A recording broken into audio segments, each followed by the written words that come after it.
Yo les gars, j'espère que vous allez bien. Bon là on est accessoirement en période de canicule. Il fait un peu chaud chez WAM. J'habite sous les toits mais ça va.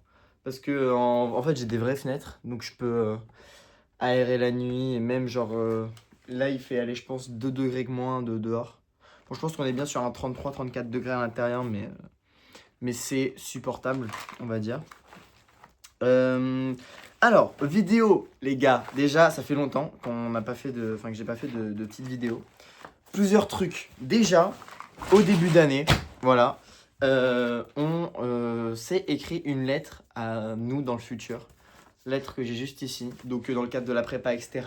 Donc là, on nous a donné nos lettres. Donc, on va découvrir ça ensemble. Et après, il y a les résultats du concours blanc numéro 3 que j'ai reçu. Donc je vais vous dire tout ça. Est-ce que je passe en deuxième année? Est-ce que je refais ma première année? Est-ce que j'arrête la prépa finalement? Bref. Bon, on va commencer par les résultats, ok? Très bien, donc là le CB3 c'était le CB où voilà, j'allais arriver et montrer un peu c'est qui le boss. Juste pour mon évolution, CB0, ok? Donc CB c'est concours blanc. On en a 4 dans l'année, dans ma prépa. Et bon, j'ai plein d'encre hein, sur les doigts, mais faites pas, enfin calculez pas. Et donc au premier concours blanc de rentrée qu'on a direct en sortant de la terminale, j'étais 18e ou 19, un truc de ce genre, ok. Après CB1, j'étais 22e, donc là relou, petite redescente. CB2, j'étais 10e, c'est bon, donc là je me suis dit ok c'est bon, je commence à grind. Et CB3, je suis 23e. Non, je suis 23e. En fait, dans ma prépa, il faut avoir minimum 250 points pour passer en deuxième année sur 600. Ok. Et moi, au CB2, donc CB1, j'étais à, je crois, genre 240 et quelques. CB2, j'étais à 305 points. Donc j'étais large. Et CB3, je suis à 240 points, donc moins que 250. Et je vais tout de suite vous donner mes notes. Ok. On commence par les maths. Maths, ok. Faut savoir que oui, aussi, qu'est-ce qui s'est passé pour que je sois 23e? Même pas dans le top 10, même pas dans le top 15, même pas plus, bref. Juste, j'ai subi une grosse baisse de motivation. Même mentale, c'était pas fifou. Parce que voilà, j'ai eu une petite embrouille avec une meuf et je pense que ça a pas mal joué sur mon mental. Donc oui, officiellement, on peut dire que je suis un gros gag, voilà, de laisser ce genre de choses influer sur ma prépa. Mais c'est chill. On apprend de nos erreurs. La première année, c'est pour faire des erreurs. Ça ne sera pas répété, bien évidemment, en deuxième année. Bref, et donc, grosso modo, au lieu de faire des semaines de travail normales, à 25 heures, 30 heures, 32, je sais pas si j'ai déjà fait 32 heures de travail, peut-être une fois. Ouais, non, franchement, cette année, j'ai pas. En fait, je pense que je suis pas allé au max de mes capacités de travail. Par contre, j'ai travaillé hyper efficacement, hyper intelligemment. Ce qui fait que, honnêtement, je me considère plutôt fort dans cette filière qui est la classe préparatoire. Maintenant, mes résultats du CB3, ils puent sa mère un peu. Et l'été va être game changer. Bon, je vais vous dire les notes là, parce que je vois que ça fait 4 minutes qu'on est en vidéo. Vous n'attendez que ça.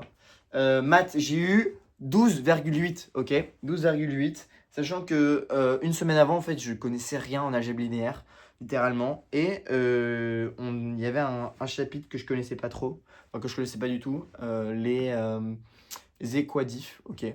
Bref, il y a eu des équadifs sur le DS, mais en fait, il y avait plein de trucs faisables. Et honnêtement, si je m'étais mieux préparé que ça, j'aurais vraiment pu avoir une bête de notes. Dommage, j'ai eu 12,8. Ce qui est une classe 14e sur 52, ok. Après, j'ai eu en ESH, on s'est fait défoncer parce que le sujet, déjà, il n'était pas piqué des hannetons. Et ensuite, on a été corrigé par notre prof de deuxième année qui est hyper sévère sur plein de choses. Mais je pense que la rigueur qui nous impose va nous être bien utile pour passer les concours. J'ai eu 5 5+, voilà, c'est pas un 5, c'est plus qu'un 5, mais c'est moins qu'un 6, donc c'est un 5+.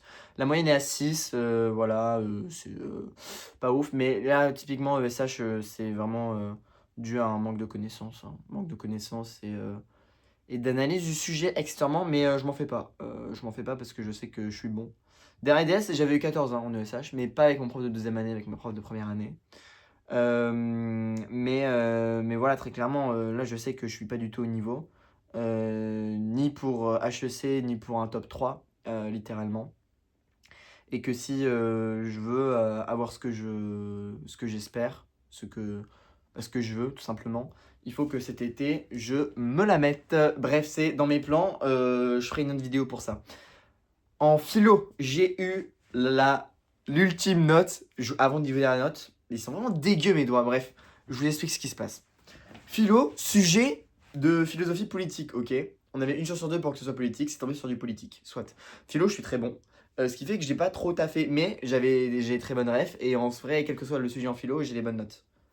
À peu près. Bonne note, c'est genre 9, ok, 9. Ma meilleure note c'était 11, ok. 11 quand la meilleure note est à 12 hein, de la classe, voilà, donc ça me classait quand même deuxième de la classe, attention, calmez-vous, calmez-vous.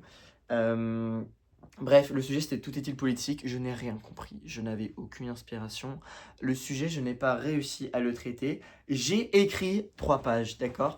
Et avec 3 pages, j'ai eu la note de 6 sur 20. 6. Et moi, je considère que honnêtement, c'est un exploit. Ça montre un peu cette fibre littéraire, philosophique qui parcourt mon corps. Bref, j'arrête là. Mais ouais, grosso modo, il y a des gens qui ont fait des copies à 11-12 pages qui ont eu la même note que moi. Je sais pas trop quoi en penser. Mais grosso modo, personne dans la classe, sauf une personne, mais c'était sa première année, donc c'est de l'Autriche, n'a compris comment traiter le sujet. En gros, il fallait différencier le politique et la politique. Allô, on n'a pas vu ça en cours. Bref, donc très compliqué et je me suis fait cook sur une matière où normalement je suis censé être à l'aise. Bref, pour info, je dis j'ai pas travaillé, j'ai quand même travaillé, hein, faut pas abuser. Voilà, j'ai quand même charbonné sur les matières. Je ferai une autre vidéo aussi pour vous dire voilà combien de temps je travaille, etc. Mais je pense que là je suis pas un exemple. Je suis un exemple par contre sur les méthodes, ok. Les méthodes c'est banger parce que j'arrive à avoir des bons résultats avec des très bonnes méthodes. Mais il faut que quantité de travail et tout, je charbonne ça. On est à 8 minutes de vidéo, presque, sachant qu'il n'y a pas de montage hein, sur cette vidéo. Donc on va accélérer. Alors, donc on a fait maths, philo, ESH, ok. Synthèse les gars. Avant cette note, j'étais major de promo si on prenait les notes sur l'année, au global, ok. Et à la dernière synthèse, j'avais eu 14. C'est bon? 14, voilà, major de promo avec 14. Ah non, non, non, non, non, non, j'ai une pote qui avait eu 15,5. Donc bon, deuxième là sur la dernière synthèse. Bref, solide sur les appuis, hop hop, passement de jambes et tout, j'arrive, lucarne, poum, ça passe. Il se trouve que là, déjà, au lieu d'avoir 2000 mots, non, au lieu d'avoir 3000 mots, on a eu 2000 mots à synthétiser, ok. La synthèse, pour ceux qui ne savent pas, c'est une épreuve, tu as 3 textes et tu dois transformer 3000 mots en 300 mots, en synthétisant avec une petite méthode, bref. Donc ça a l'air facile, en fait ça l'est pas forcément, mais il n'y a rien de sorcier non plus. Tout ça pour dire que j'ai eu l'humble note de 8,5, voilà. Sale clim sur une matière qui est censée être free pour moi. Mais bon, honnêtement la synthèse on s'en fout un peu, hein. Ce qui compte c'est au concours, et je pense qu'au concours j'aurai une bonne note aux synthèses. C'est pas je pense, c'est sûr et certain. Mais je vais quand même reprendre ma synthèse, voir toutes les erreurs, tous les points améliorés, etc. pour ne pas les refaire. Ensuite, il nous reste les langues. Alors, les langues en anglais, d'accord.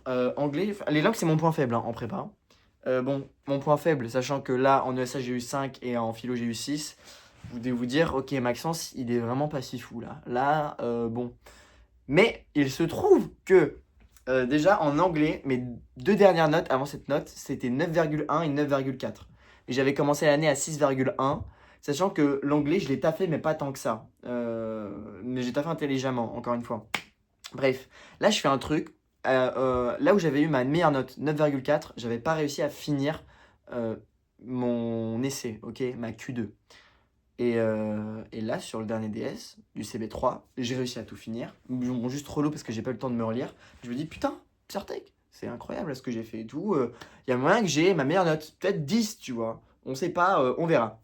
Bon, j'ai 8,2, voilà. Donc, petite clim aussi, un peu relou. Plein de fautes de grammaire sur les 100 premiers mots. Donc, pas si fou. Bref, donc pendant les vacances, ça va s'envoyer de l'anglais aussi. Et espagnol, espagnol, oh lololé. Alors, cette année, les gars, je déteste la prof que j'ai eue. Littéralement. En fait, c'est une prof qui ne te donne pas envie de travailler sa matière, qui te fait peut-être même détester sa matière. Heureusement que j'avais des latinas dans mon esprit pour me motiver à apprendre cette langue, d'accord. Parce que sans les latinas, j'aurais sombré en espagnol. Donc, merci à elle. Bon, outre ça, j'ai quand même été en évolution constante sur tout au long de l'année. J'ai commencé à 1,1 en espagnol et j'ai jamais eu une note inférieure à ma dernière note, genre. Donc je suis passé de 1,1 à combien? À 4 et quelques, je crois. Après, j'ai eu 5,43. Bref, tout ça pour. Et là, en fait, genre, j'avais pas trop travaillé espagnol, mais j'avais quand même charbonné, genre, pendant 2 semaines, j'avais fait 1 heure d'espagnol tous les jours pour reprendre les conjugaisons, la grammaire, nanani, nanana. Ok. Écoutez-moi bien, j'ai eu 7,1. C'est magnifique, c'est incroyable. C'est ma meilleure note de l'année et je suis trop content d'avoir eu 7,1 sur cette épreuve d'espagnol que j'avais foiré hein, par ailleurs. Mais je pense que je me suis vraiment amélioré niveau langue. Aussi pour travailler l'espagnol, je pars 3 semaines faire un stage en entreprise en Espagne, à Barcelone. Je pars demain, donc c'est pour ça que j'ai aussi charbonné l'espagnol parce que les frérots, j'arrive dans un pays, on va me demander de faire des trucs. Je peux pas dire je comprends pas, je peux pas dire je ne peux pas parler. Bref, il faut que je sois voilà, carré, serein, que je sache hablar espagnol. Donc, c'est un peu une nécessité. Mais là, le 7,1 m'a mis en confiance, donc je suis content. Voilà, fin des notes pour le CB. Oh, j'ai eu un total de 240 points, parce que je suis en coefficient maths appli. Donc, c'est en dessous de la barre des 250. Voilà. Enfin, en fait, je crois que je l'ai dit tout à l'heure, mais bref. Donc, normalement, j'étais pas censé passer en deuxième année. Mais il se trouve que Philo, on s'est fait baiser, ESH, on s'est fait baiser. Donc, ils ont baissé la barre. Et ils ont fait du cas par cas. Et grosso modo, enfin, je savais que. Enfin, j'ai été bon tout au long de l'année, grosso modo. Et même si, genre, sur les 5-6 dernières semaines avant le CB, sauf la semaine de révision, je m'étais vraiment relâché et j'avais un peu arrêté de travailler. Genre, dites-vous, sur une semaine de cours, je t'ai fait 10 heures. Mais parce que aussi, genre, j'étais vraiment pas en forme mentalement. En fait, tout au long de l'année, j'ai quand même bien charbonné, je me suis vraiment amélioré. Et j'ai eu la chance de vraiment charbonner les maths. Enfin, charbonner, entre guillemets. En gros, c'est simple, tous les jours, il n'y a pas une journée, je faisais pas 1 heure et demie de maths. Pour moi, c'était le strict minimum. Ce qui m'a permis de, en fait, en me réduisant à ça, de toujours avoir 11-12. Bon, là, j'ai eu 12,8, mais bon, voilà, en maths. Mais c'est clairement pas assez. Donc, dans une prochaine vidéo, je vais vous partager mon programme d'été. Et en fait, là, cette vidéo, ça va juste être mes résultats du CB. Je vais faire une autre vidéo pour ma lettre. Allez hop, maintenant.